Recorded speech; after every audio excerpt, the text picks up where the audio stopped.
Anthem 10, I Will Say Unto the Lord.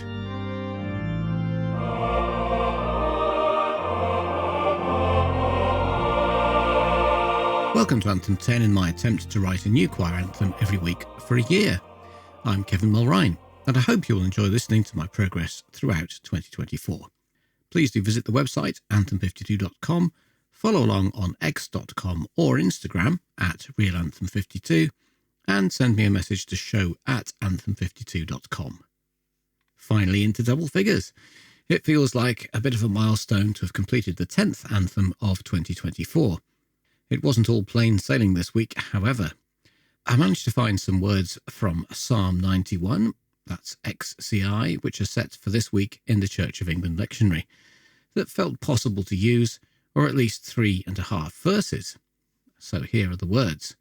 I will say unto the Lord, Thou art my hope and my stronghold. My God, in him will I trust. For he shall deliver thee from the snare of the hunter, and from the noisome pestilence. He shall defend thee under his wings, and thou shalt be safe under his feathers. His faithfulness and truth shall be thy shield and buckler. Thou shalt not be afraid for any terror by night.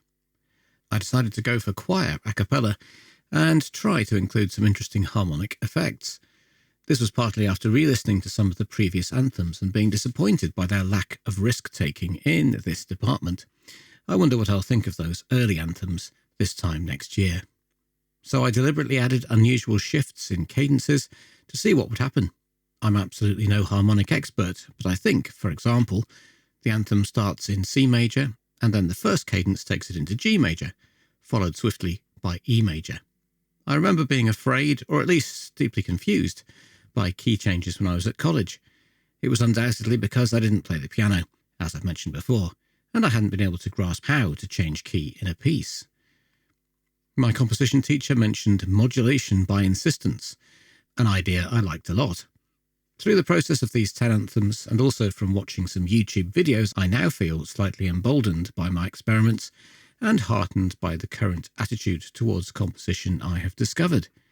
In common with a lot of other activities, the old elitist attitudes are fading, and there seems to be a lot more openness now to experimentation without needing to know exactly what's going on in the intricacies of harmonic structure. In my opinion, this can only be a good thing. This doesn't mean I found it easy this week to write Anthem 10. I had long periods of doubt about the parts in between the cadences. They seemed very static. I was deliberately trying out block chords rather than contrapuntal weaving part writing, but it seemed to lack a sense of direction. I probably did more tinkering with the notes than in any previous anthem, and eventually decided to add a middle section with interweaving lines as a contrast to all the chordal writing. This seemed to work. There was still something holding the sense of motion back, however. I realised that the bass part was high and close to the tenor part for the majority of the time. Adding more motion into the pitch of the bass solved the problem. I have to admit that, having been a bass in a choir for many years, I tend to listen out for the bass lines in most pieces, and if it's static, I'm less interested. Note to self, always think about the motion in the bass part. I've ended up being fairly pleased with Anthem 10, or at least I was until I tried to transfer it into Logic Pro. I've managed to define what the major problem I have with synthetic voices is. Repeated notes. When the note stays the same but the word changes, the software plays exactly the same note beginning, producing a kind of machine gun effect.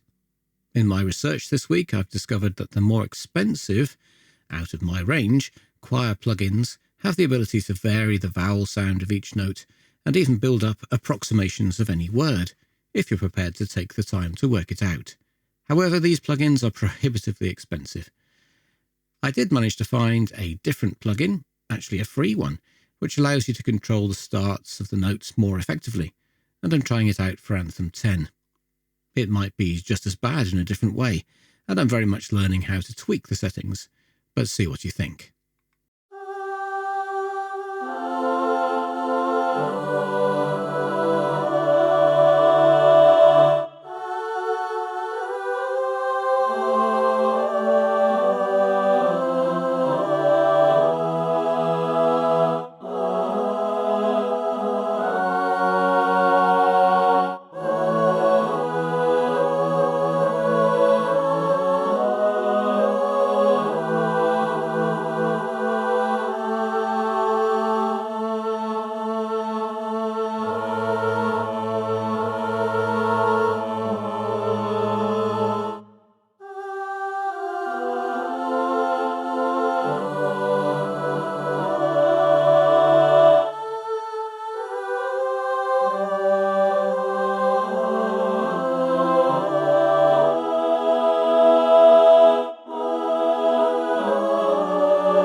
So what do you think?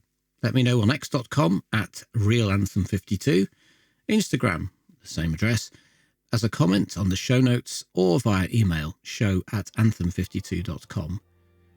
Before I go this week, many thanks to those who've been in touch recently, including the commenters on previous anthems: Guy Jerome, Greg Clinton, Jeffrey Chryselius, Paul Hales, Jamie McQuinn, and Preston Frazier. I hope you'll join me next week for a new episode and a new anthem. Only 42 to go. But until then, the question remains, will I make it to Anthem 52?